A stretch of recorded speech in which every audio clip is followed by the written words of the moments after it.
Hi, everyone. It is August 2nd, 2025, which means we're back for another Bodyslam post show. And tonight we are going to be talking about WWE's SummerSlam Night 1 at MetLife Stadium, the first ever two-night SummerSlam event. We're going to break down the card, talk to you guys. My name is Max Dinenberg. I am joined by Rami. We're going to be with you not just tonight, but also for night 2 of SummerSlam. Rami, how you doing on this Saturday night? I'm doing pretty good. It was a event full of a event full of a lot of twists and turns. Today was full of a lot of great events from baseball to preseason football, all sorts of things that you can get out of it. And tonight was the first ever two-night SummerSlam event, like the first ever Saturday we ever got, and they went all out. There was a couple of matches that I expected to be better, but I had no problem with it. But it was definitely an event that it captured our eyes and held us in from start to finish. Yes, I agree. I think this was an event going in. I think a lot of people, including myself, thought they really stacked night 2 and felt like they put all the big matches on night 2. And it felt very one sided, which made going in night 1 didn't really, I wasn't as excited for night 1 as I was night 2, but I found myself a lot more positive on SummerSlam night 1 than I was expecting. So we're going to break down each of the matches. And then also at the end of the show, we're going to give our predictions for night 2 of SummerSlam. So if you guys are new here to Bodyslam, please, if you're on YouTube, hit that like button. It really helps recommend our videos to more people. Hit that subscribe button as well. We have videos basically out every single day, if it's live stream or shorts. We have Twitch, we have Patreon, we have so many things you guys can follow in the description. So go down and subscribe to us. And also, if you're in the comments on any of your platforms, if it's Facebook, Twitter, or YouTube, we'd love to have a fun conversation with you guys also about SummerSlam. So without further ado, Rami, I think it's time to get into night 1 of SummerSlam, which started out with Cardi B came out, first of all. She was Yeah. the host for SummerSlam. Now, so many rumors over the last month. Would she still be hosting? There have been no new promos for her for hosting. Reports are I don't think she'll be there tomorrow night. She was just there for tonight. But what did you think of Cardi B hosting SummerSlam Night 1? I did a lot of wrestlers' gears, especially with her whole look that she came out with. I liked I think that was a new single of hers from a upcoming new album, and everybody was loving it. I honestly enjoyed the heck out of it. She has an amazing energy. She was made for a world of entertainment, and whether she's on the mic on a stage or in a professional wrestling ring, you want to see what she does next. Especially when she was like, I love me some Randy Orton. I was like, me too, girl, me too. So it was honestly a great opener. I liked it a lot, and it definitely set the move right in for a very chaotic tag team match that opened up SummerSlam. Yeah, I thought it was good because it was quick. She wasn't cutting this whole promo. She said a couple things, went to her seat, and I thought I think the best usage when you're doing celebrity hosts. You don't want them overcrowding, taking up 10 minutes of time on the show. Quick, easy, said a couple words, and the show got going with a tag match. We had Roman Reigns and Jey Uso. They defeated Braun Breaker and Bronson Reed. Towards the end of the match, sadly, it did look like Braun Breaker got injured. He was helped to the back, really wasn't putting any weight on, I think it was his left leg, if I'm not mistaken. And he came out towards the end of the night wearing a brace. So again, we wish all well to Braun Breaker. I thought this match did a lot more than I was expecting. I still don't love Braun Breaker and Bronson Reed taking L's when they're trying to build up this big time tag team, even though I thought the most obvious pick on the show was Jey Uso and Roman Reigns getting the win. Jey Uso pinning Bronson Reed. We didn't see this over usage of spears. Each guy got their one spear in. But I thought this was a really fun match. A lot of guys were jumping out of their shoes in this match, where Roman took a tope and he almost jumped completely over Braun and Bronson. Some really scary topes in this match. But Rami, what were your thoughts on this opening match? I wanted to write a bunch of notes for each match, and then just talk about like all the certain spots that we saw. But I was like, dude, we're just seeing this all at a high speed. You can't really keep up with it. Braun Breaker is amazing. Like I love him whenever he has a hold in on somebody and he's just talking shit. He was like, Roman sucks. Roman sucks. It was good. And then Bronson Reed and Braun Breaker, that's a unit. That's something that you cannot stop. So for them to take the loss, it definitely shocked me by a bunch because, of course, even if it's the favorites of Roman and Jay, you kind of expect it, but then you also have, now that I think about it, with what ending we got, of course, this could be brought back in time and to be used as like a manipulative gaslighting tactic, which, a lot of these heels do, especially Seth Rollins and Paul Heyman. Those two are definitely, loudmouths when it comes to getting Mhm. into somebody's head. But this match was a lot of fun. They went all out for each other. Roman allowed everybody to get in all their stuff. Jay was somebody that I not like concerned about, but on Monday when he was doing his entrance and the Yeats and having a promo with Paul Heyman, he looked a little bit gassed out and whatnot. And then heading into now, and it opened up a match, which is funny. Here's something I want to point out. Open up the match. We have the blowing exchange. They get Bronson and Braun Breaker out, and then Jay says, "Hit my music," and then Mhm. everyone starts yeeting. It's like it was like the funniest thing in the world. I wish we could get more of that. Like in the middle of a match, it's like, you know what? Play my music. Fuck it. Like who Yeah. cares? It doesn't have to be anarchy in the arena, but it could definitely be something funny. And Roman, that tope that he did going all the way over, I was like, brother, you're in the wrong sport. You should be like get your 10-day contract for the Lakers. Get Yeah. yourself some go get some dunks in, my man. But it was a lot of fun. I don't agree with the decision that they made in the end for Roman and Jey Uso to win, but of course it allowed everybody to look great. Bronson looked great, Braun Breaker looked great. I'm hoping that it's not anything long term or anything bad for him and his injury. Just a speedy recovery, nothing bad happening for him. But I thought it was a good match. I thought it was a great, especially a great opener that you need to get the crowd on their feet. The crowd's already going to be on their feet for Jey Uso. All the kids love him and whatnot, and all the adults just Yeah. vibe with him. Roman always has the crowd in the palm of his hands, whether he's a heel or he's a good guy. Everybody was just losing their minds. And then Braun Breaker and Bronson Reed, those two are the future of the WWE. When Jey Uso is already like getting towards the end of himself, and Roman Reigns, who I don't know how many more years he has left in the business, but Yeah. Braun Breaker is definitely going to be that guy that a lot of people will be working with, and a lot of people will be saying, "Hey, I can't wait to main event WrestleMania against him or main event SummerSlam against him." He might have opened up this year, but next year I have a big feeling that he will be main eventing SummerSlam. I agree with you. I thought the match was better than I was expecting. It was way more fast paced than I was expecting. We did have the reverse where Braun on Raw speared Roman through the barricade through the near where the bell is. This time Roman speared Braun, but through the barricade into the crowd. I really like surprise. They never really do that spot a lot, but that was a really cool spot. Again, Braun moves so well for a guy his size. And again, I still, again, I'm with you. I was completely against. I accepted going in, Rami, that Braun and Bronson were not winning this match because it just felt like, based on betting odds from most places, most people talking about it, it felt like Roman and Jay were getting the win. I don't think Roman and Jay lose anything for losing a match to Braun and Bronson.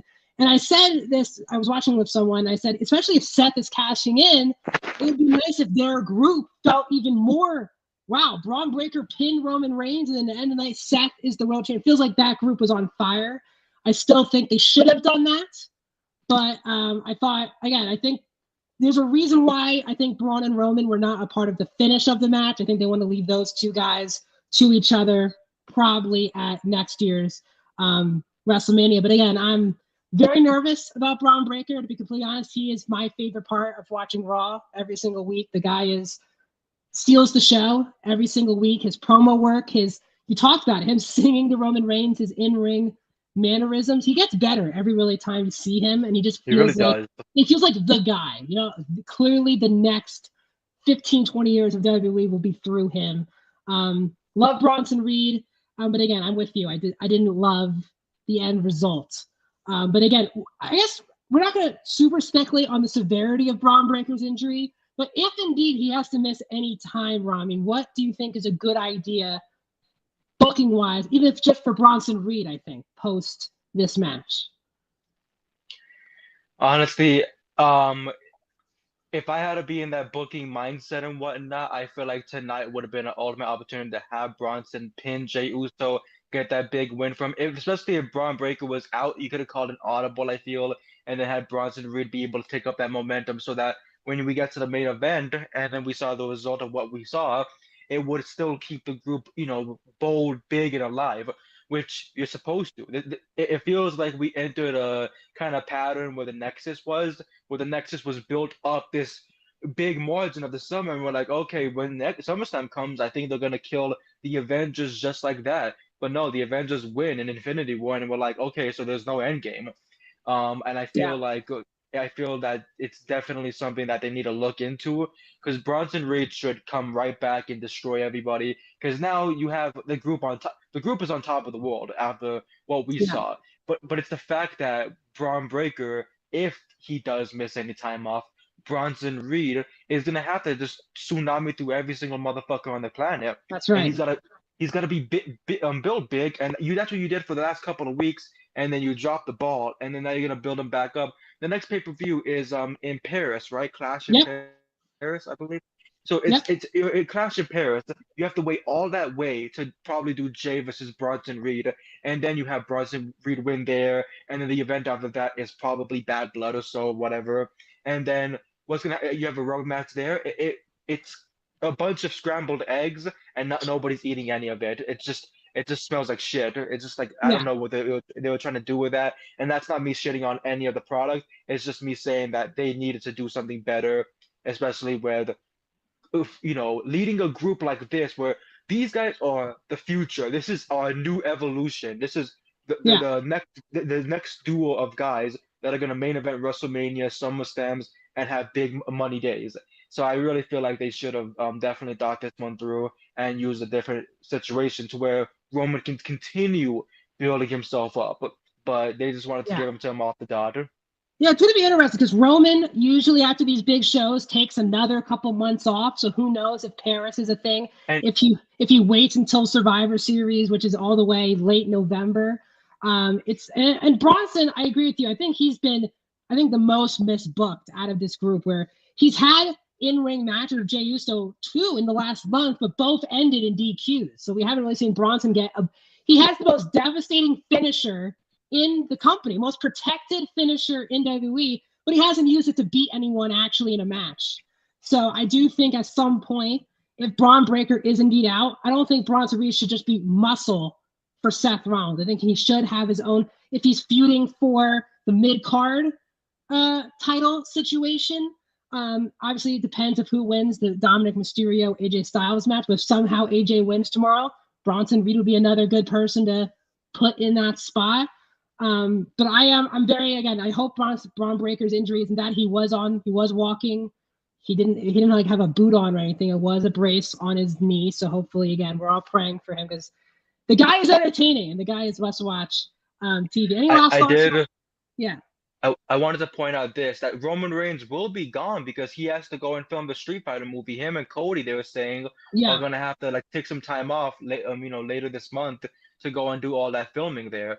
And I'm like, that's great and all, but like, then why would you have him, win a match where like and here's the thing, I feel like if plans never got messed up or shuffled around for Seth Rollins, we would have seen tonight Seth Rollins versus Roman Reigns at SummerSlam, and then that would have built into them, going again in Clash in Paris more than, or maybe not, because if Roman would have lost, then he takes time off from Clash in Paris, like through there, and then Bad Blood, you settle it right then and there in a some type of match, because you know how WWE gets. They'll have a SummerSlam match, they'll have a match on Netflix, like a big main event on Netflix, and then they'll go and do Bad Blood and be like, oh, this is the rubber match. But it's like, brother, you just did a TV show, come on. But I would call it. I don't even know how to move forward with this because even like Dominic Mysterio, I feel like he could be because he's loved by the fans. Of course, they can't really show too much of that because Triple H wants to hide him away in a closet.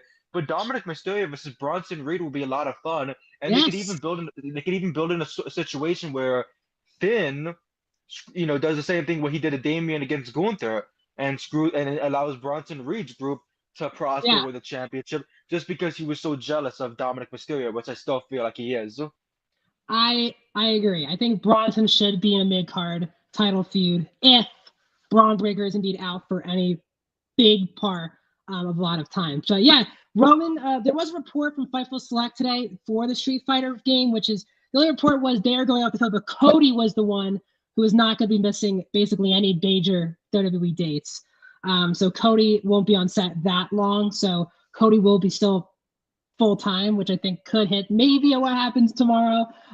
We shall see. Let's move on to Yeah. our second match of the night, which was we crowned our new women's tag team champions. Alexa Bliss and Charlotte Flair defeated Judgment Day's Roxanne Perez and Raquel Rodriguez.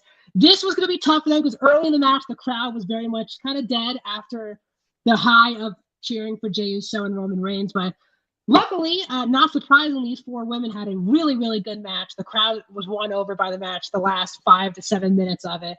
There was a big moment in the match where Alexa accidentally hit Charlotte, and they were teasing for a moment. Charlotte was about to turn on Alexa for the very end, but instead Charlotte did the big boot to Raquel, and Alexa hit the Sister Abigail DDT on Roxanne to become women's tag team champions. It's amazing when you look back where we are at the start of the year. Charlotte, trying to be a babyface, was the most booed wrestler WWE had, and the Players Tribune article, WWE Unreal, showing behind the scenes of what she's been through, and really this whole storyline. Now she was the most over person in this match, and it's really changed the course of right now her 2025, Rami.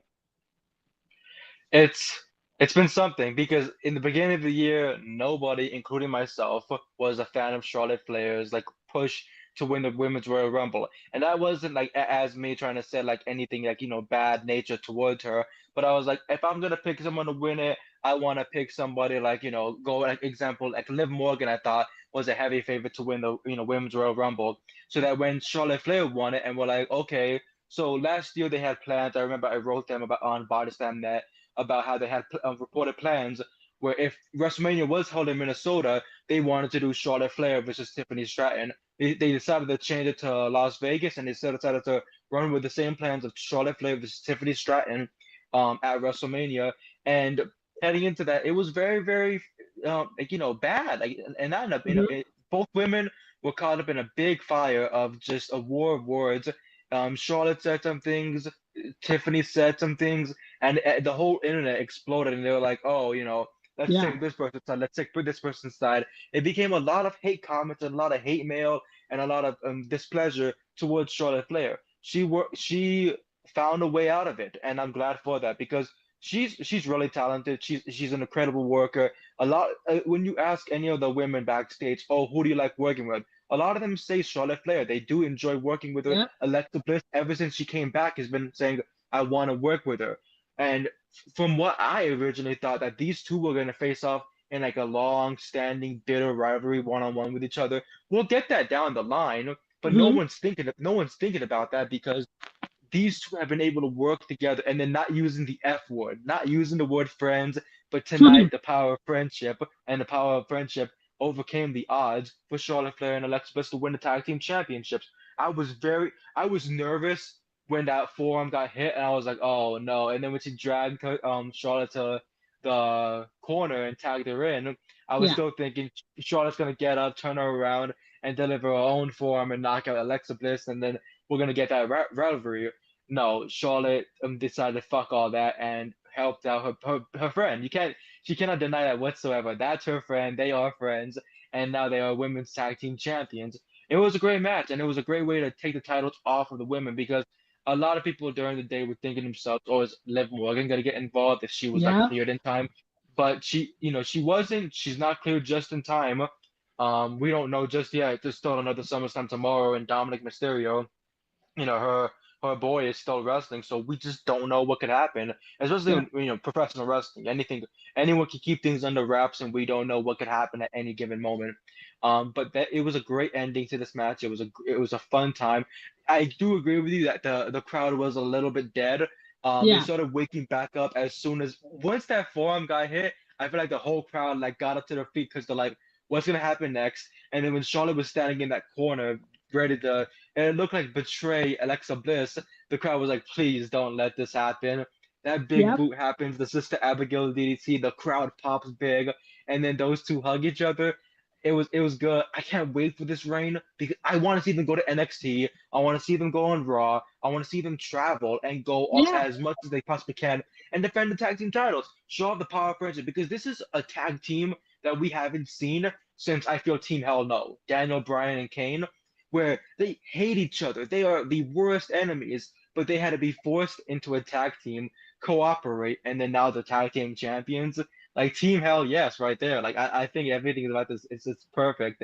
And yeah, I'm very happy that we have new tag team champions, and I can't wait for the rematch. And hopefully the rematch doesn't end with new champions like we got the night after WrestleMania. I think what this really proves too is this is what happens when you actually give the women's tag team storyline a storyline. The women's tag division, they've just been without many stories in 2025. And unfortunately, Liv Morgan got hurt, but I think Roxanne Perez, in my opinion, is the best backup plan to anything. She is my, again, favorite in-ring performer right now for WWE. And her and Raquel have been wrestling on every Raw, on every SmackDown. They had multiple matches against Kabuki Warriors. They had a really fun mixed trios match on Raw with AJ Styles and Dominic on Monday. Then you had Roxanne and Raquel getting singles matches with Charlotte and Alexa. You could finally feel there was a time spent to build a storyline for the women's tag titles. And they don't really, again, they still haven't really built underline tag teams right now. Maddie did Bloodsport again today for GCW. It hasn't been on TV with Maxine wrestling on Raw at all. I still think they need to build up more under, these tag teams, but this got time. Roxanne and Raquel, this could have been just a throwaway tag team because of the chemistry with Raquel and Liv. I thought Roxanne and Raquel had really good chemistry. The spot where they did the Tahana bomb into Roxanne's finisher, Pop Rocks was really clean. It was just so quick and tight. And obviously that was the near fall of the match. Interesting, there was no Judgment Day interference on this match. Finn wasn't out there. Dom and JD were not out there, which is definitely weird for a Judgment Day match. But obviously I assume there should be some shenanigans for Dom tomorrow. Not talking about Alexa and Charlotte, but what do you think is next for Raquel and Roxanne? Do they stay a tag team? Are they butting heads now because they lost the titles and Roxanne is the one who got pinned to lose the titles? What are your thoughts, Rami, on that? It's gonna be wild because we don't know what happens next. We don't know the duration of when she's gonna be healed from her injury for Liv Morgan.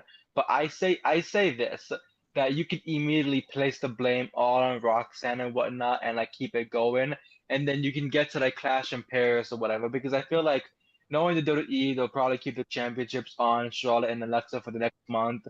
They'll have Raquel and Roxanne maybe win it back where Roxanne gets to win, like, the big win over, especially, I think Roxanne in this situation should pin Charlotte because it would make up for her getting eliminated at the Royal Rumble by her and as the final two.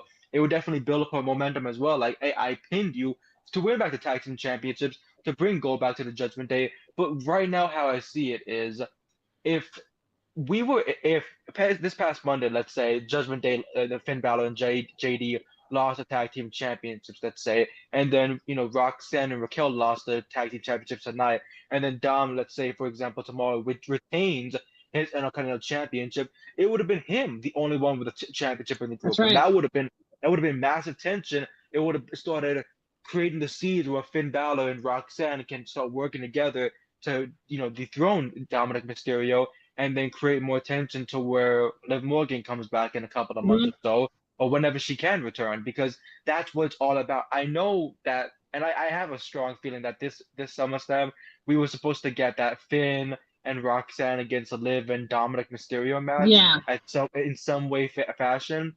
But of course, the horribleness and the tragedy of injuries that always plagues professional wrestling. It comes and it always comes towards like at the worst times, especially when we have someone like Liv Morgan, who is an Iron Woman. She has worked her ass off all year round, from last year after WrestleMania to win the Women's Championship to feuding with just about everybody. She had great matches on live events. She got busted open. She against Io Sky. She had great matches against Rhea Ripley. She continued it on by winning the tag team championships, and she kept building herself up, doing some great things. WrestleMania came. Her and Raquel lost the tag titles. They won it back. The Yep. injury happened, and but Liv, she still keeps herself in high spirits no matter what. And when she comes back, she's gonna be just as dominant as she was before. But Yep. I think with Roxanne and Raquel, I think that they should start, putting the blame a little bit on Roxanne. Like let it keep building up until she finally proves herself. Once they get that win streak going and then they get back to the championship picture, Roxanne pins Charlotte and then they can get things back on track because I don't know if Judgment Day ends with, Raquel and Liv being a team. I think that Raquel at the end of the day is going to align herself with Roxanne because that was who was Ooh. there for her the whole time for the tag team championships, and then that'll build Liv and Dom to be completely outcasted from the group, and them having to fight everybody off because JD and Finn are gonna stick together, and then Yep. Roxanne and Raquel. It's the numbers game on both of them. Two on one, 2-on-1. You can't stop that. So it's gonna definitely be a very interesting couple of months as everything unfolds. I was saying about this too. I think the only way Dom loses tomorrow night is I think it would be actually really funny if it's Roxanne accidentally costing Dom the Intercontinental title, and that then leads to what is Roxanne? She got pinned. She's costing Dom the title.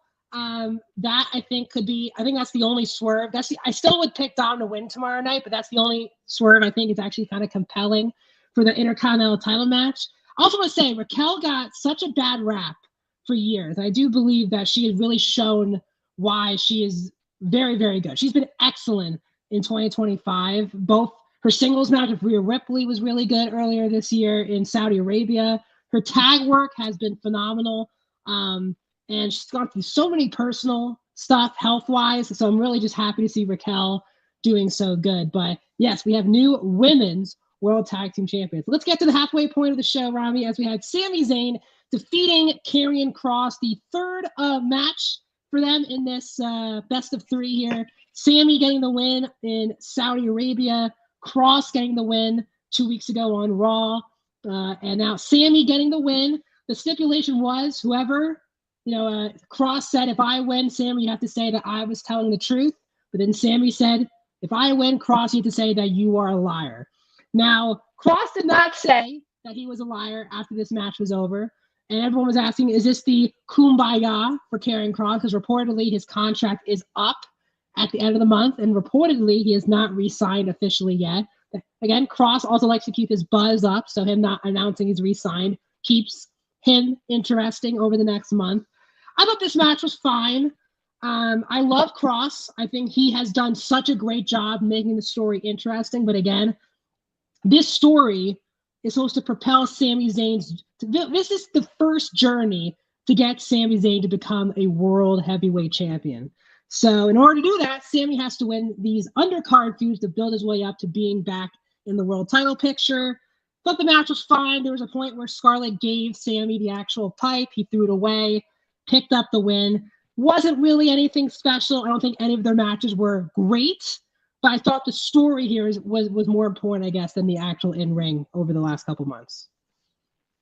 I like that. Okay, I want to point out that I do love that Sami Zayn has represented 3 times in his I believe it was Crown Jewel, sorry, Night of Champions. It was Night of Champions, it was Saturday Night Main Event, and now tonight he's represented in his gear the Palestinian colors with the back of it saying Gaza on it. So as a Palestinian myself, I honestly think of it as like the greatest thing possible because it always shows love to my people, and of course he's a Syrian king who shares the same name as me.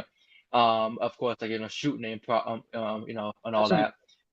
But I honestly love this food. I've been waiting for Karrion Kross to finally get on TV and be able to show himself off because I've always liked the character. I've always liked the person that he was outside of professional wrestling because like he does this great Jesse Ventura impression, and He he's always does. shown he has this sick freaking technique where he can snap 4 baseball bats just like that, and it's like it's one of the scariest things possible. And most people will break their arm. He doesn't because he's just that damn good.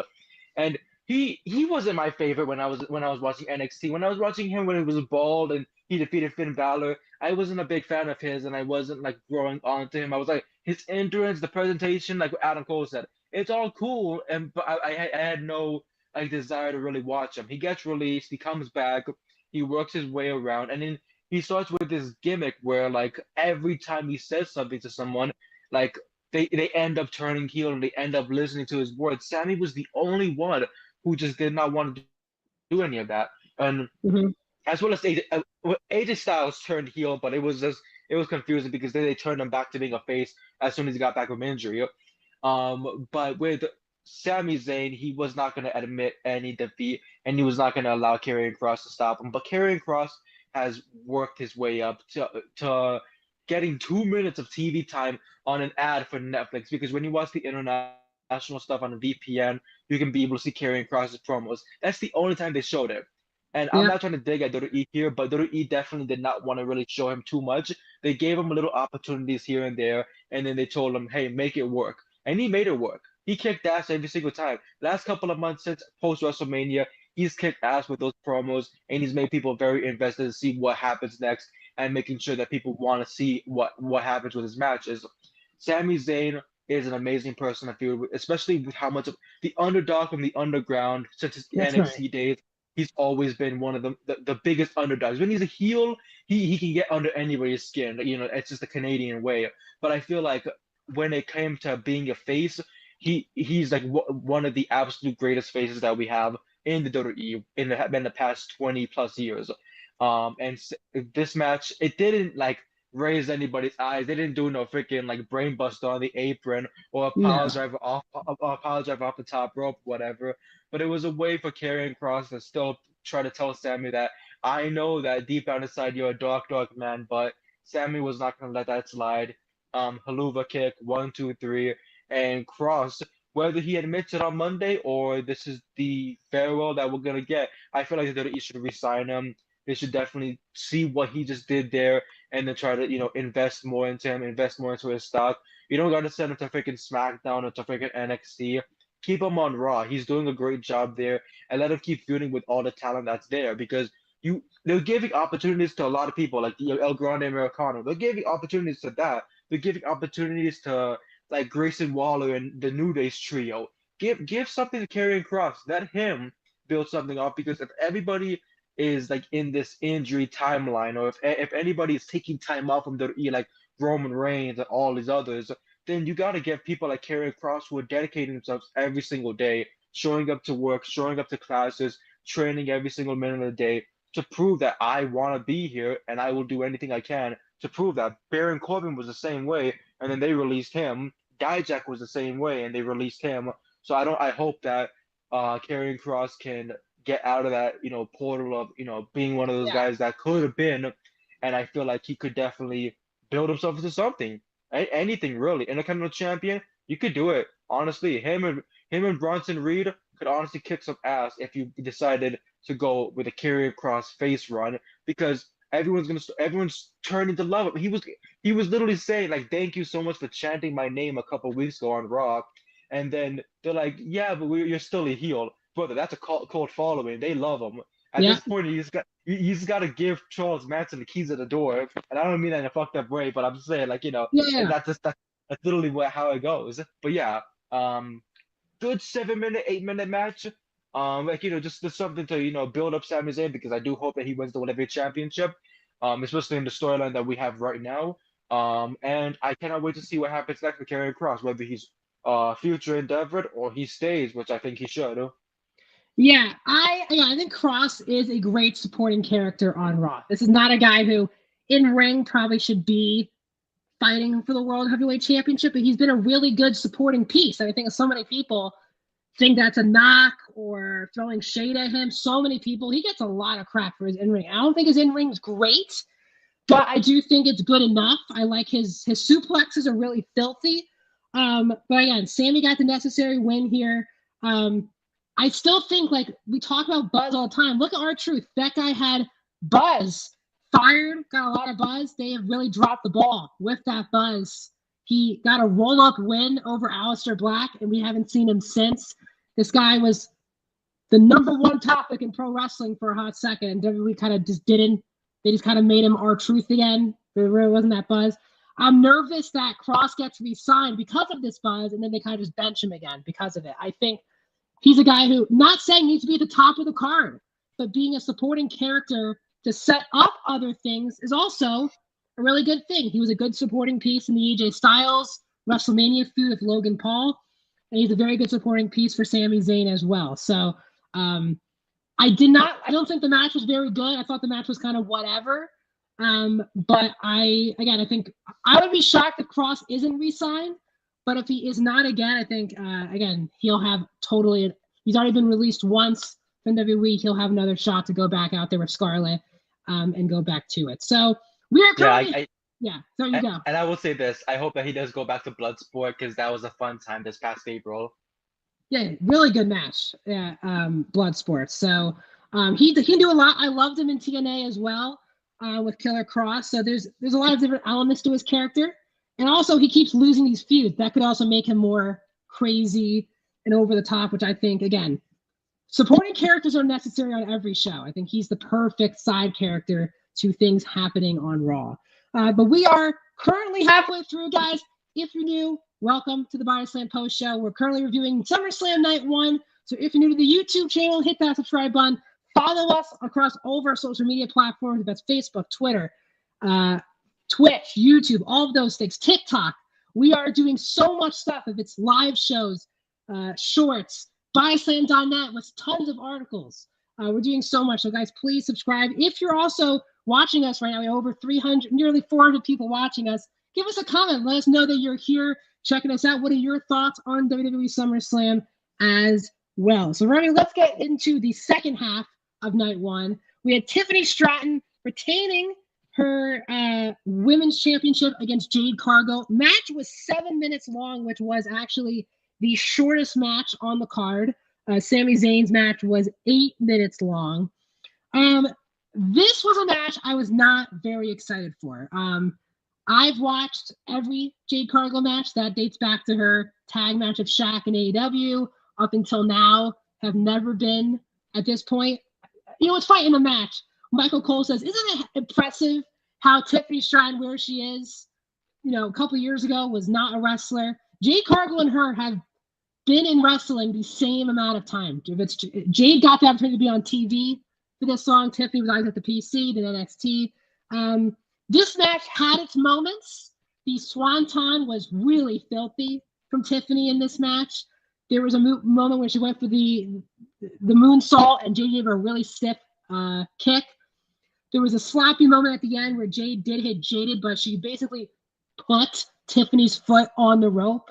She realized when she hit it that she was way too far away from the ropes and kind of just helped Tiffany get to the ropes. It looked awkward. The match was a cool finish where Jade was going for Jaded on the top rope. Tiffany reversed it into Hurricane Rana, and then she hit the moonsault and got the win. This was not a feud I was excited for. I'm actually really happy Tiffany retained the title. Going into this, it looked like 2 months ago, everyone was like, oh, Jade's going to win. Then Naomi was going to cash in. Obviously, Naomi cashed in at Evolution, which led this to kind of being people didn't really know what they were going to do. I think it was the right decision.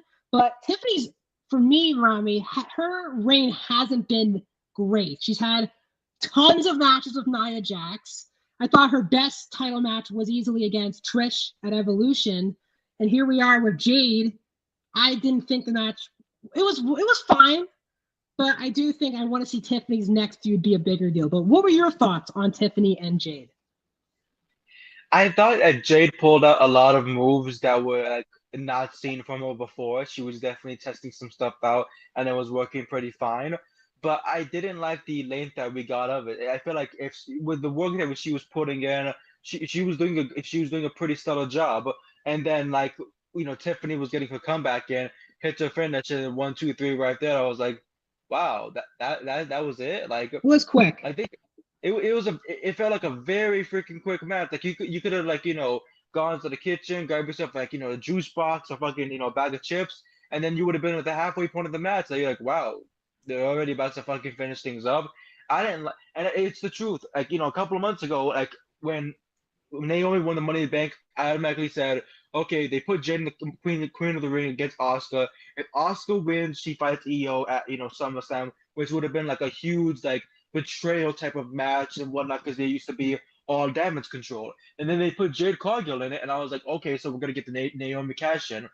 And then as soon as we were watching the Rhea and Io match at Evolution, I'm thinking to myself, Naomi just lost this big match. There's Yeah. no way there's no way she just goes, she waits it out and then she cashes in to try to get revenge. I feel like now is a definite option where you have a cash in on the other side, move over to a new brand and have a new chapter for herself, which they did. And then I was like, okay, if that's the case, and Jade wins here, and then we get the build up between Jade and Bianca, whichever way it could happen.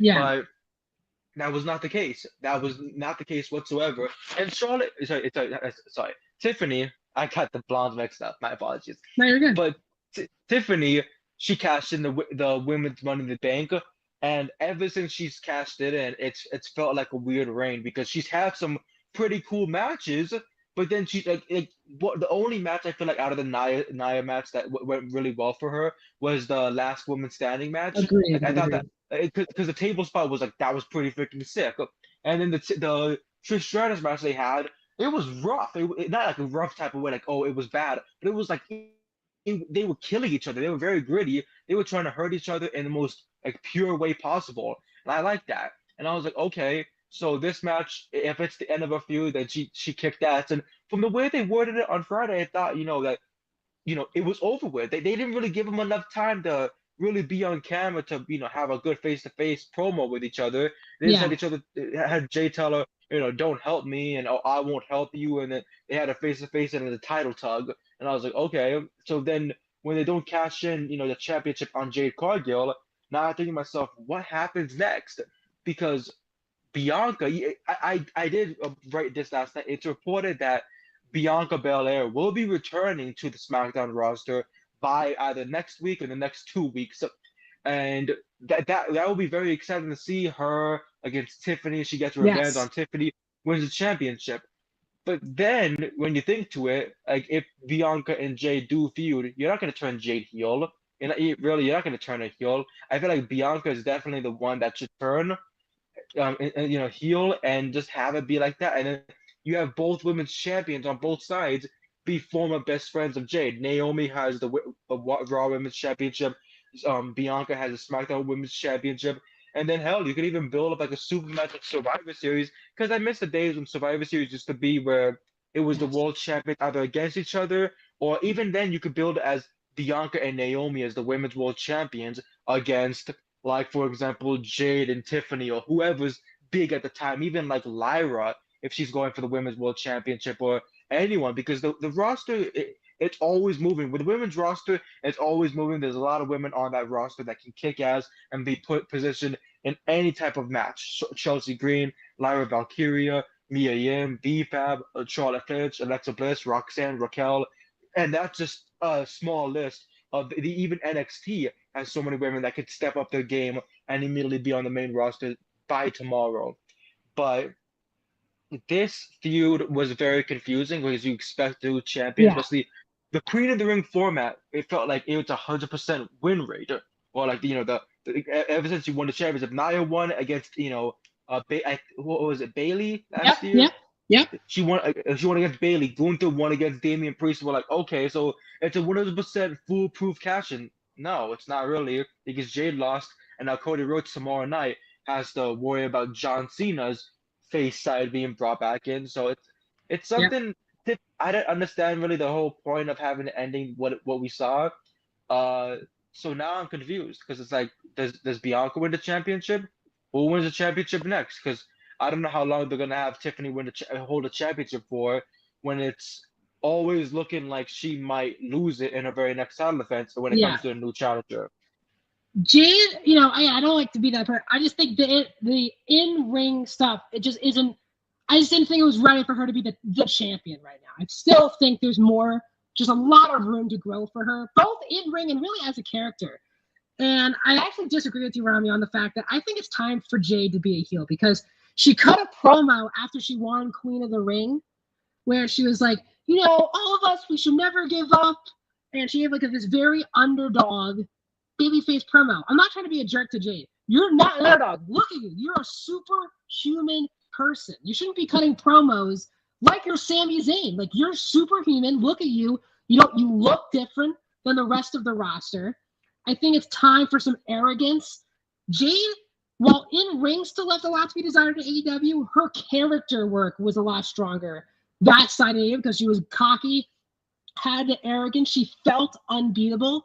And I think since being like this straight-on babyface in her solo run, her trying to act like people can relate to her, you can't. Look at her. She looks, again, when she comes out in those crazy gears for these pay-per-views, she's different than other people. So I do think, and I do think also, that's how I feel about Jay. I still think the in-ring, I think WWE feels nervous. I don't think she's had a match over 8 minutes singles since she's been signed to WWE. I think I saw that stat going around social media tonight.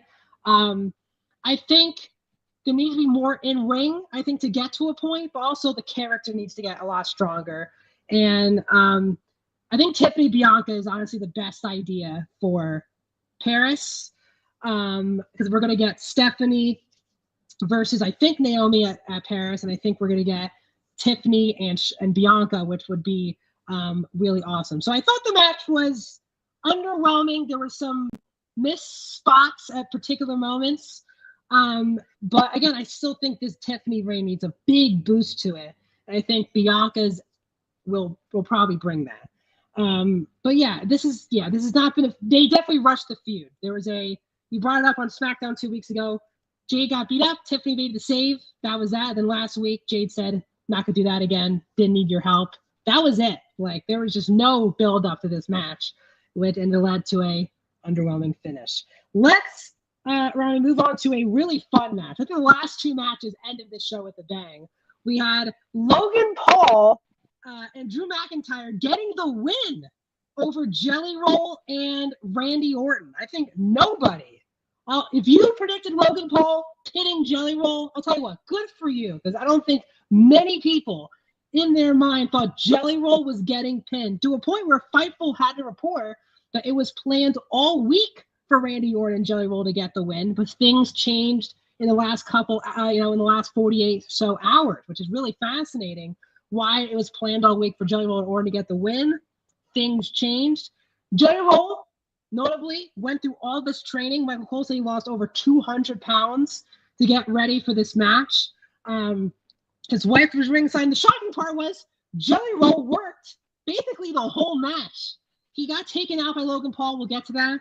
But at the beginning of the match, like the first 10 minutes was all Jelly Roll. Orton got the hot tag, and then Jelly Roll was back in the mix. Logan Paul, again, you can say whatever you want, and everyone has the right to say what you want about the guy outside the ring. The guy feels like made for the WWE. His mannerisms, the timing, and the in-ring is good. It's undeniably good right now for Logan Paul. Him being a meme paired with Drew McIntyre was a dream tag team that I want to see, honestly, continue. The big spot was Logan Paul hitting the frog splash. Jelly Roll taking a Logan Paul frog splash through the announce table. That was something. Later in the match, he comes back in the ring. Logan Paul hits a big frog splash on Jelly Roll after taking a Claymore. I mean, they killed Jelly Roll in the match. He took a frog splash to the table, a Claymore, and then the last frog splash. And a big shocker, Logan Paul gained the win on Jelly Roll. Rami, did you enjoy yourself watching this match? I very much enjoyed myself. I was very much looking forward to this match because I like Jelly Roll, and I saw for weeks people were like, wow, this is ruining wrestling. This is the worst thing that's ever happened to wrestling. And it's so funny because a couple of years back, I remember when Bad Bunny appeared and Johnny Knoxville appeared, we're like, if they're having great matches, I can't wait to see what other celebrities, do.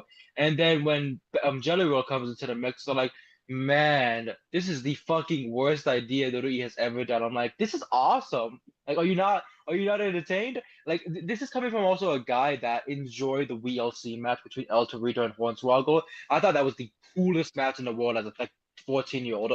So when I saw this match, get booked, I'm like, and here's another thing. Randy Orton made history. I don't think they mentioned it on the broadcast. he made history. He surpassed all-time SummerSlam matches with 22.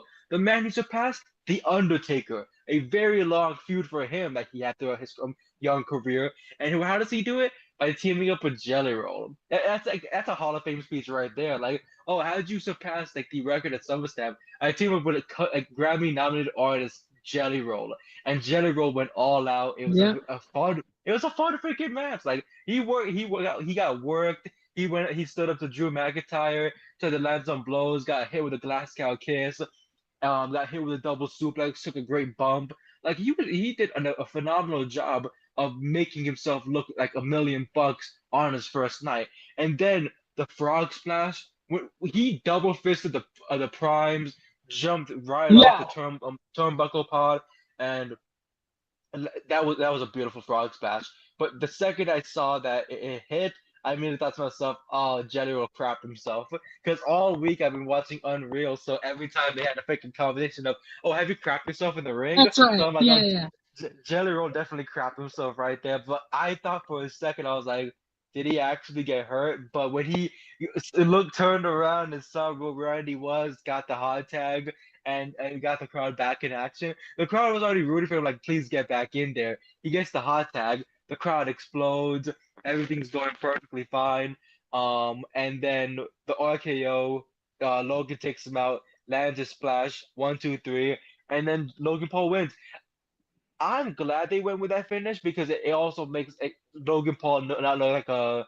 Because if they're building this guy up, so if you're trying to build a guy up, you're not trying to make him lose a Jelly Roll and then you have to build him back up because he doesn't wrestle on Monday Night Raw. He wrestles pay-per-views. So when you're trying to keep that pay-per-view stock up for somebody, you're not gonna have The Rock lose the freaking, you know, Maven of all people, and then the Yeah. next month he goes and defeats Stone Cold Steve Austin at WrestleMania. That makes no fucking sense. So I understand with Logan Paul, winning here, keeping his momentum up, not looking like a joke. But Jelly Roll did great, and I need Jelly Roll to come back. Hell, Jelly Roll needs to bring on his own entourage, bring Adam Sandler in and Bad Bunny, and then go and kick Logan Paul's ass. Let's make it a freaking Shooter McGavin fucking situation.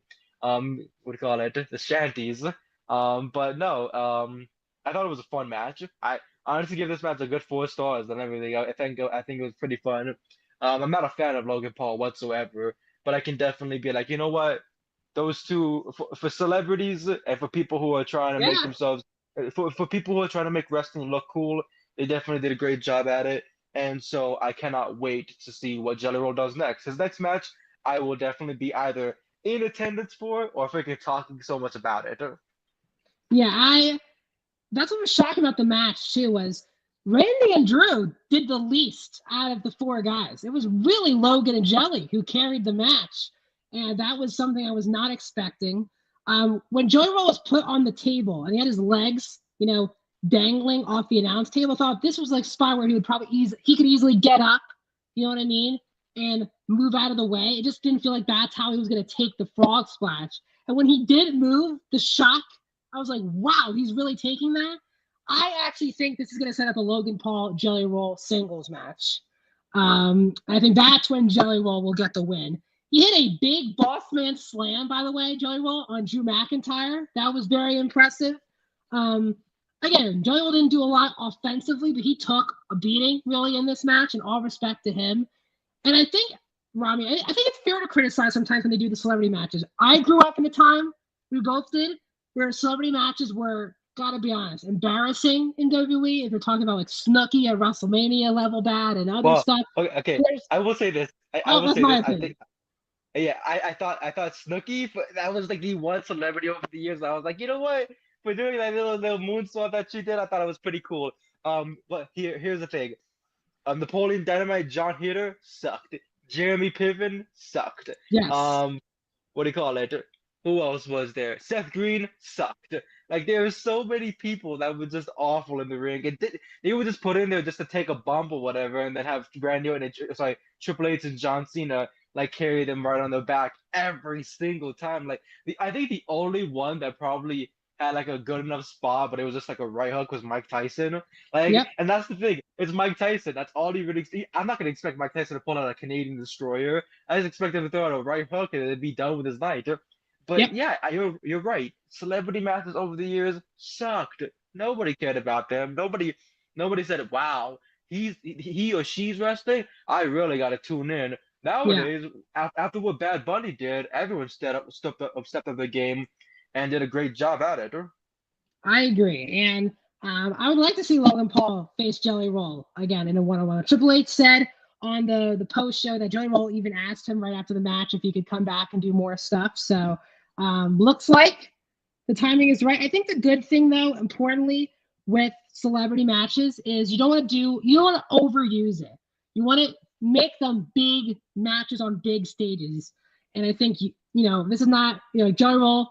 Not saying next pay per view, but take some time, keep training, and get ready for I think a singles match with Logan Paul. I think that will do very well. Again, Logan Paul's someone that WWE trusts to put in a ring with people like Jelly Roll. He's now been in these big spots for WWE, and as I said, he was in the match more than anyone. So I think credit to everyone involved. I was not excited for this match, and I found myself honestly having a blast. Let's do this, Rami. It's time for the main event. Hold Gunther on one versus. second though. Oh, yeah, all good. I'm just going to set things up for us. We had Gunther versus CM Punk for the World Heavyweight Championship. CM Punk, it was a really good match. Gunther beat the shit out of CM Punk. He hit like 40 chops on CM Punk. Like Gunther throws chops usually in these matches, but it was the whole match was chop after chop. It was the back of the neck, if it was the back, if it was the chest, if it was anything, he was chopping everything of CM Punk. CM Punk was drenched in sweat, I would say 2 minutes into this match. I thought it was really good. There was a spot where towards the end of the match, again, Gunther was bragging on top of the table, and Punk swept him underneath. Gunther got busted open, and then they went back in the ring, and Punk hit the 2 GTSs, got the win. Before we get to the Seth Rollins element of it, we're going to get to that. I honestly thought this was one of Punk's best matches since his return to WWE, and I thought that it was a vintage Gunther match where, again, Gunther should be beating the crap out of people. But he, again, kept mocking the fact for weeks. CM Punk's not the best in the world. He hasn't been champion in 12 years. I'm the guy who's been champion 80% of my time in WWE. Why should I be taking Punk this seriously? That is what bit him at the end of the day. It was a rough story, but as little as they did with the story, they really executed it in the match. And Punk won for a couple of minutes, his first title back in WWE. Before, again, I'll break down the Money in the Bank stuff after. What did you think, Rami, of actually just the match that Punk and Gunther put together? Phenomenal. I'm a massive CM Punk fan. I have his plaque when he returned at Survivor Series, and growing up, I wanted to be everything like him. I was straight edge. Once I found out what straight edge was, I was like, I'm straight edge. I got all of his action figures. I used to think it always like every single match that I could, I would watch of his.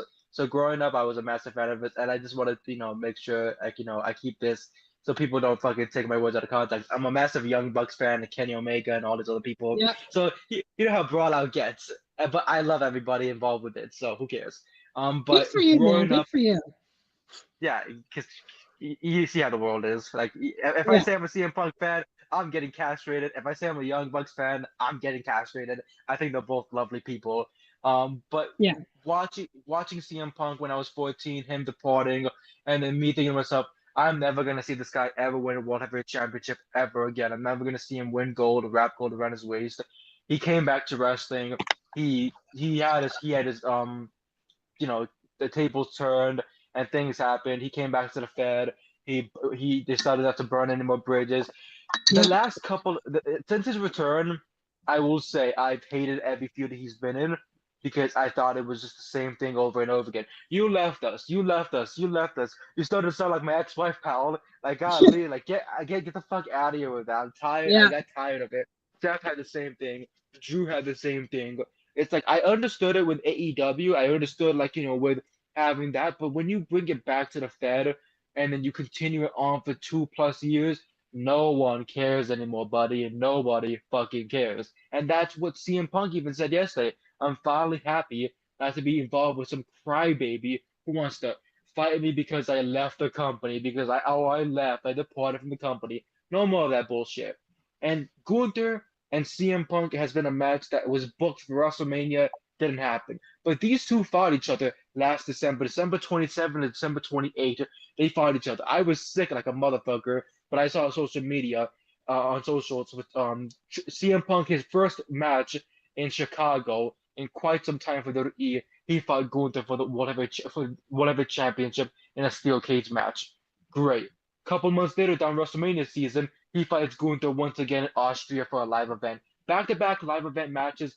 Everybody loves it so much. Everybody's saying, please, just give it to us already. They finally face off against each other at SummerSlam. CM Punk comes out with a Fantastic Four jacket, and once I saw that, I said, "Now that's fantastic." And That's I just right. immediately, I was like, "Dude, that's the coolest thing ever." And everyone was like, "Why is he doing that?" I'm like, "Don't you know it's clobbering time? Like that's the fucking thing right there." Gunther, I thought he should have gotten a special entrance. I thought he should have gotten like pyro all down the ramp like it's Mhm. WrestleMania, like because he's a freaking god. He's an absolute genius. But I love the work that they made. As soon as he was working on the arm, CM Punk, I messaged one of my buddies and I said, Punk is not keeping the championship tonight. I said Punk's gonna win, but he's not gonna keep the championship tonight because once you start working on both people and you have a Money in the Bank winner, you always keep your eyes open when it comes to WWE. And Punk took a beating, like took chops to the back of the neck, to the freaking throat, to the thighs, to the ribs, everything that Gunther could reach for, he was aiming for with pure precision and destruction in each strike. And I thought it was over. There was many instances where I thought, oh, there's gonna have Punk will lose like that. 3 power bombs. And then we got freaking Gunther busted wide open, the Crimson Mask. CM Punk did say this, and that he dedicated this match, this whole weekend he dedicated to Roddy Piper, the late great Roddy Piper, one of his idols that he grew up with, who loved CM Punk and who always supported Punker and everything that he did. Bret Hart was even pulling for CM Punk to win. He said a couple of days ago when they asked which is funny because he's the original ring general. If nobody knows that, and you watch back in those Bret Hart days in the 80s and 90s, he is the original ring general, and of course, who else would you want rooting in your corner besides Bret the Hitman Hart? These two did a phenomenal job at kicking each other's asses. Gunther made me think that the match was over many times, and then when Yeah. CM Punk pulled out that guy go to sleep, hit that 1 2 3, uh, it brought back good memories because I watched it live when it happened when CM Punk um he won the whatever championship by cashing in on Edge back in 2008 or so. Like when he did that, like, I Yeah. think it was like a night after a pay-per-view or so because Batista attacked Edge and whatnot. A couple of months ago when I mentioned actually last December when I mentioned that I was sick, I was so sad because this shirt this shirt came in the mail for me, and that's the same shirt that CM Punk wore when he cashed in his Money in the Bank to beat Edge in 2008, which I watched live, and I thought to myself, if he can do it, then I can do a lot of things in my life. I believe that a guy like him, tatted up, looking the way that he does, a name like CM Punk, I think he's gonna do, I think he'll do great things, especially and I was like, I think I can do great things just like him. That happened. The Whatever Championship gets crowned on him, and I was just a very happy and emotional person. And I brought that shirt out for one reason. I was gonna wear it. I was gonna put it on and be like, "Wow, this is a beautiful world." But Max, could you please tell us what happened moments after? Yes. So moments after, CM Punk wins. And I was thinking to myself the whole time, I said Seth is 100% cashing in. Before the match, I said like 55-45 because I thought the WWE was actually going to do the same thing with Naomi, which is Naomi, you thought was going to cash in on Jade, but she cashed in on Io. I'm like, maybe they have Seth cashing on the Cody Cena match tomorrow night. The match started, and I said, there's really no way for Seth to cash in on any other person but Punk. That's the story. He said, I will die if CM Punk is world champion. And it felt like Punk was going to win this match. He was getting his ass kicked. Then when we talked about this, Rami, when he kept getting his ass kicked, I thought to myself, I would bet everything on Seth cashing in afterward because CM Punk was so beat up, so tired. And Seth comes out not wearing anything to wrestle. He's limping to the ring with a crutch and with his brace on his knee. And you're like, okay, Seth's teasing that he's, going to be, is around CM Punk as the champion. Because, again, Seth supposedly got her at Saturday Night's main event against LA Knight. And some people believe that it was a real injury for Seth. That's even people within the company. And some other people thought it was a work, that Seth was not injured. And it was setting up for this. And then Seth is on his crutches going back from the entrance ramp back to the locker room. And Seth stops himself, turns back, drops the crutches, takes off the knee brace, takes off his suit, runs down to the ring, beats up CM Punk with the briefcase a billion times. They ring the bell. He hits the stomp. And Seth Rollins, 10 years later, pulls off also, in my opinion, one of the best Money in the Bank cash-ins. Seth Rollins is the new World Heavyweight Champion. And I got to say, I thought it was a perfect ending to the show. See people online. I see people who love CM Punk very mad about what happened to end the show. I have to be honest. From a character perspective, I was getting really tired of, I'm happy to be here, CM Punk. And I think this is the perfect story now to make him kind of go crazy. Because he finally did it. He lost to John Cena. He didn't win an Elimination Chamber. He didn't win the Royal Rumble. And he finally wins the title that has eluded him since coming back to WWE. And 5 minutes later, he gets cashed in on by the one guy who's been preventing him from these things since his return. I think this will make CM Punk stop being, hey guys, I'm going to make all these jokes before my promo starts. I think we're going to get serious CM Punk, intense CM Punk, crazy CM Punk, as he is now going to be chasing Seth Rollins. I do think having LA Knight beat Seth Rollins means he will also work into this title fig picture because he pinned Seth Rollins at Saturday's main event. I thought it was a perfect ending. I think the right thing happened, which is Seth cashing in on Punk. It was the story they have told since CM Punk returned. Seth Rollins kept saying, you will never be world champion if I have something to say about it. Seth Rollins has something to say about it, Rami. He is the new world champion. He's the new world champion. And like we got to the beginning of the show, Braun Breaker and Bronson Reed losing. And then you have Seth Rollins cashing in here. The master manipulator gaslighting person that he is going to come crawling right up Braun Breaker and Bronson Reed's spines like a disappointed father. You two fucked up. He's going to tell them that I had to fix your problems and I had to make sure that CM Punk did not win the World Heavyweight Championship. But at the end of the day, it's going to cause that tension and it's going to keep building on because now you're thinking to yourself this, who's going to be the one that dethrones Seth Rollins? Because here's my opinion about this. I don't want to see a CM Punk and Seth Rollins feud. And we're going to get a Seth Rollins and CM Punk feud for the rest of the year, most likely. These two have been feuding ever since CM Punk stepped back into the doors, and I'm tired of it already. We already got a main event at WrestleMania between these two. We already got these two at two Netflix main events. For them to carry it on for a pay-per-view and just to have Seth Rollins win, I understand. And CM Punk has said this before in interviews where he said that he enjoys losing so that he can get back to the top in the most triumphant way. But here's the thing.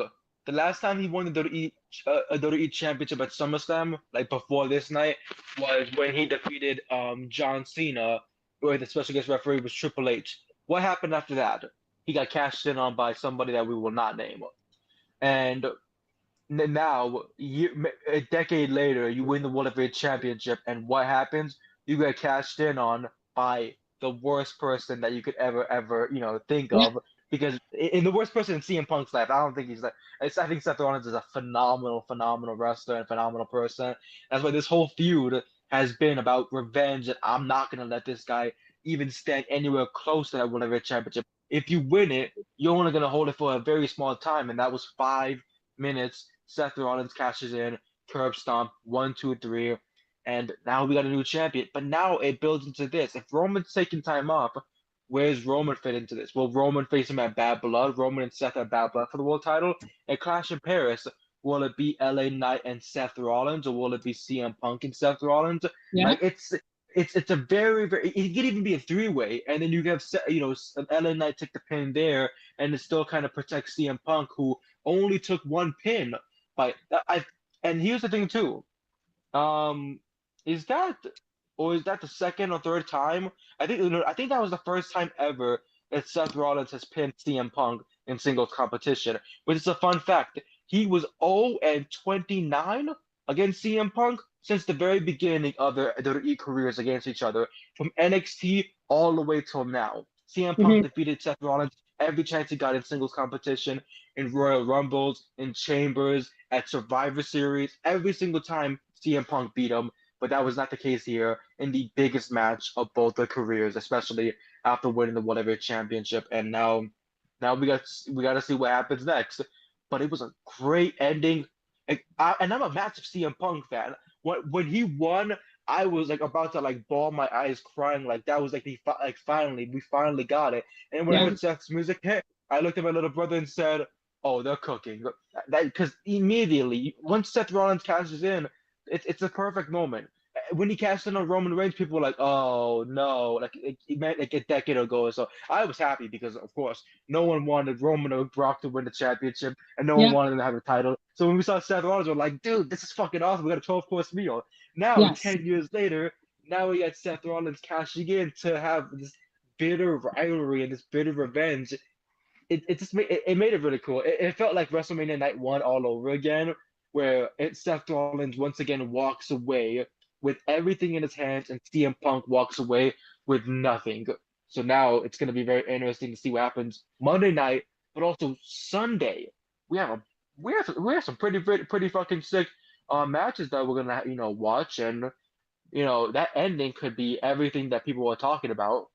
Yeah, I agree with you. I think for me, Seth has been arguably the top male performer for the company for a very, very long time. He's been through so many different iterations. If it was the Authority, to the Chosen One, to the Shield, to this, the era during the pandemic with being the Chosen One. If it's this era, Seth turning at WrestleMania, that has been the most interesting thing for me, male-wise, in WWE. And Seth's injury really halted a lot of the momentum of that group. And as you said, I think it would have helped if Braun and Braun got a win tonight, and that group would have been really on top heading into, again, I still believe that should have happened. But I think Seth has really earned this, where he beat Roman and CM Punk, and that's what everyone was like, WWE wouldn't have the balls to have Heyman turn on both of them and Seth be the one to end the show with, getting that win. Seth gets the job done. Then he starts a whole faction with Heyman and Braun and Bronson. I think this was the right decision. I'm very excited now for Seth. Now, I will say this. I don't think this should be a usual thing in wrestling where people are faking real injuries in order to get this thing happening. I've grown up at a time in wrestling where so many of my favorites, even recently, look, Kevin Owens and Adam Cole are out for a foreseeable future. Dustin Rhodes got hurt on Collision. He'll be out for the foreseeable future. Wrestling injuries happen all the time, and I don't want the common thing to be, is an injury a work or a shoot? Like, I don't think that should be a thing in pro wrestling. I'm not for that. But if we're going to do it on a rare occasion, I think this was the best way you could use a fake, a work injury, turn it into a Money in the Bank cash-in. I'm not a fan of it in the future. I think you can only do it once every blue moon. But in this blue moon tonight, I think it absolutely worked. So Seth Rollins ends the night as World Heavyweight Champion. Rami, before we close things out, we're going to be back tomorrow reviewing night 2 of SummerSlam, which was already supposed to be the way better night, but we had a very noteworthy night 1.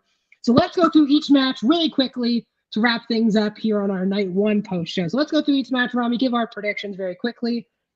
Naomi will defend her women's world title tomorrow against Rhea Ripley and Io Sky. I think Naomi too early in this reign to kind of pull the trigger on someone else. I think Naomi's going to retain. Rami? Naomi retains. She just won a championship. I'm still in my era of Naomi. She's got to keep it. I agree. Becky Lynch will defend her Intercontinental Championship against Lyra Valkyria. It's a no DQ, no count out. Last chance match. If Lyra loses, she can no longer challenge for the IC title with Becky as champion. I think this is an easy one again. Lyra winning the title. I think this whole feud has been to put Lyra over. I think Becky will do that on Sunday. Rami? Ooh, you're on Becky? I might be on the Becky side, but here's my little thing that I'm thinking about. I think Bayley screws over Lyra. I think we get that frustration that's built from WrestleMania to SummerSlam, and then having to deal with like the situation that's stumbled upon her. Unless they allow Bayley to have the Sami Zayn storyline where she has to constantly overcome as the underdog, but I think if we're gonna here's my thing. If we don't get new music, Lyra wins. If we get new music, I think Becky has to keep the championship, so you can keep that momentum on it, especially with what she's done. We gotta come. Oh, sorry.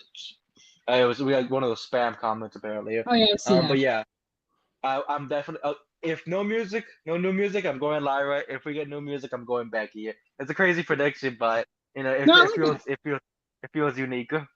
Then we'll have the steel cage match for the United States Championship. Jacob Fatu against Solo Sikoa. I actually think Solo's retaining. Everyone thinks, oh my God, the steel cage means no interference. There's literally a top of the cage.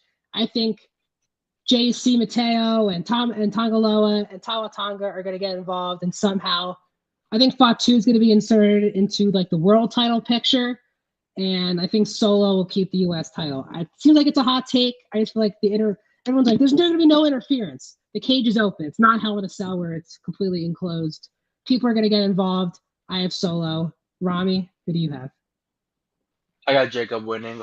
I think Jacob keeps the championship for a couple more months, and then they build him into that world title picture around Royal Rumble season because I don't know what happened. Because the main event, when we get to it, you'll see how I feel about my prediction.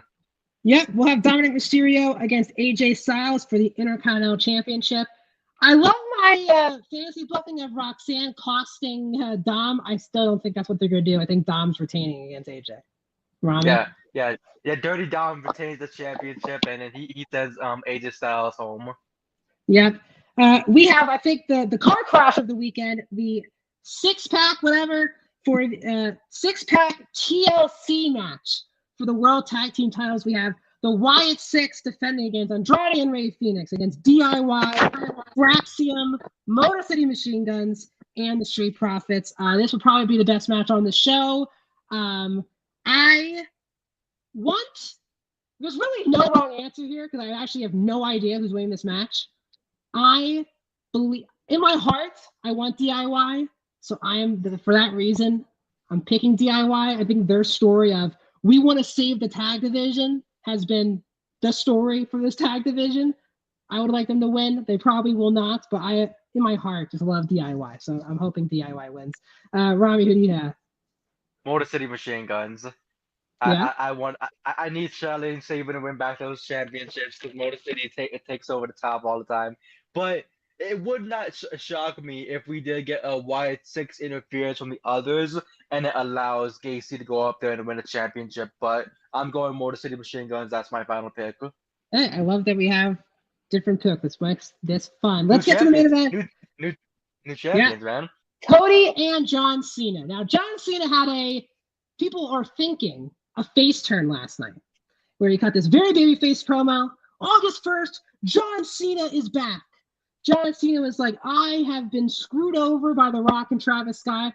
I thought they were my friends. They left me all alone to me pretending to be someone I've never been. He's got this whole promo, very babyface. The question is, though, I think everyone going in thought, this is a slam dunk. Cody needs to win this title. Cena, in my opinion, his reign has been awful. Just a horrific reign, in my opinion. Ready to get the title off of him. One, Rami, do you think Cena really has turned babyface? This is a no DQ match, which usually means shenanigans, especially in main events of pay-per-views. Is anyone turning heel? Is Cena still being a heel and winning? Is Cody going to turn heel? Travis Scott showing up, The Rock showing up. What's going to happen, Rami, in the main event of SummerSlam Night 2? I'm so fucking hell-bent on Cody Rhodes turning heel.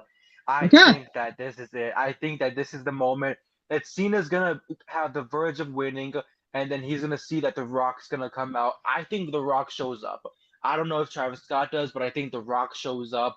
And then when Cena's confused, it's like, now you finally show up, kicking the balls. Cody destroys Cena, hits him center of the ring with a fucking with a 3 crossroads in a row, 1, 2, 3, and then Cody Rhodes finally turns heel. Because I don't understand this whole, like, it doesn't feel like it's a sparring contest. It doesn't feel like it's great Cody Rhodes, the face, the beautiful baby face against John Cena. It doesn't. This feels like Revenge of the Sith. And this feels like Obi-Wan Kenobi is finally back. Everyone's like, oh, Obi-Wan, like, you kind of turned into a villain for some reason because General Grievous, like, put something up you or whatever, but hey, at least you're back. And all of a sudden, Anakin's like, but I'm fucking not. And then slaughters the, kids and, fucking kills every single person in the whole wide world. Like, you know what I mean? Like, Anakin is the bad guy in the end. Cody Rhodes is Anakin. He cannot hide that for too long. And I think tomorrow night, Revenge of the Sith definitely comes into play. And then we finally get Cody Rhodes as a heel, as the World Champion, and it builds up into a lot of very fun battles, especially Randy Orton, who's gonna try to get his best friend back into the good side. But who knows? Yeah. What are your picks? What's your prediction? Here's my opinion of it. I don't think one promo should justify a complete change of character. I still think there needs to be more work done for Cena to completely turn babyface, which makes me feel like Cena's still going to be a heel. And it makes me nervous because I am done with Cena as champion. I think it's run its course. I think it's now time in his last, 4 months or so, 5 months, to start putting people over now. I think Cody needs to be champion if that's babyface or it's a heel. I do also think, like you, Rami, there's going to be shenanigans. It's a no DQ match with John Cena involved, where you, just like Roman Reigns, you just don't expect a clean 1, 2, 3 in the ring. You expect something crazy to happen. I have no idea. I think Rock really did piece out of the storyline. I really do. I don't know why I feel that way. I have such nightmares of who's going to help who. I'm just going to pick Cody because in my heart, I am so done with this reign. I think it's absolutely run its course. Him becoming a babyface does not make this. I think they need him to be chasing something, being in non-title feuds. Then, Cody, people complain a lot about Cody's title reign. People forget those were some really good matches on these pay-per-views. And I've missed the top title having premier matches on these cards. Because for 4 years, it was slow, boring matches with interference. For 4 years. Then Cody won. You had the Kevin Owens matches. You had the AJ Styles matches that really brought great pro wrestling back to the world title. Then Cena comes back, and we're having Travis Scott come out. Then we're having Kenta and Seth Rollins' group cost CM Punk the match. I just want this title to have top-tier pro wrestling matches, not shenanigan fests. Hopefully this is the last one. I'm going to pick Cody, but I'm very nervous. Cena's actually going to make a double heel turn and double down on the heel thing. But here's the good news. I can't remember the last time a WWE main event was this unpredictable. No one really knows what's really going to happen in the main event tomorrow night. And WWE usually never is in that position. So we're going to be back. Rami and I are going to be back with you guys tomorrow night. We're going to break down night 2 of SummerSlam. So if you're new, guys, please follow us on all of our social medias, Twitter, Twitch, TikTok, YouTube, and Facebook. We're going to be back. Look, it said the show was going to end at like 11 o'clock tonight, but it did not, luckily. I was going to look if there were any presser notes, but Triple H did not do a press conference. He just showed up at the panel. So I don't know if this is going to be a foreseeable future thing or Triple H is not going to be doing press conferences anymore. That would be a little weird, but as of now, he's not. So there's no really press notes to talk about. Rami, where can everyone... I will say this, it also saves him because the bad PR that he always does. But that's besides the point. If you And want that to find me on my continued this week. And that yeah, if you continued want to this find me week. on my if you want to find me on my socials, who else but Rami, which is I'm on Twitter, Blue Sky, Instagram. You can find me on those three places. I do a little bit of TikTok stuff. It's not too much or whatever. But I'm still getting there. Don't add me on Facebook. That's stuff for like personal friends and personal family members. I will Mhm. block you and or shoot you. But what do you call it? That's where you can definitely find me at. And I write a I think I just write about all the news. I write all the news for Bodyslam. I'm the lead news writer. I have interviewed a lot of wrestlers. I have done a lot of work within Bodyslam, whether it's exclusives, editorials, interviews, lead news writing, anything. So you can always check out my stuff if you go to Bodyslam, put up Rami Hanna, and then you'll find all my stuff right there. And it's always great to have support, and it's always great to see people who want to support others. I support my friends support me, and it would really be great if everyone who's watching these streams supports us because we do our best to give you the best content, the best analysis, and the best predictions from us of our opinionated minds. Um, Max, where can they find you? You can find me on Twitter at Dinenberg Max, one word. Instagram, TikTok, the same thing. For Bodyslam.net, I am the Mr. Social Media as well. I post my highs and lows to basically every major wrestling show every single night. I do Raw, NXT, Dynamite, Collision, SmackDown, pay-per-views. I do highs and lows on those videos get released on Twitter, Instagram, YouTube, and TikTok for Bodyslam. I'm also now looks like I'm becoming the host for all these big pro shows for you guys. Me and Rami have been we did Evolution together. I did All In a couple weeks ago. We're back for SummerSlam tomorrow, so I'm enjoying doing this. I'm also a contributing writer as well for Bodyslam, covering wrestling news as well with Rami. So you can always find us on bodyslam.net.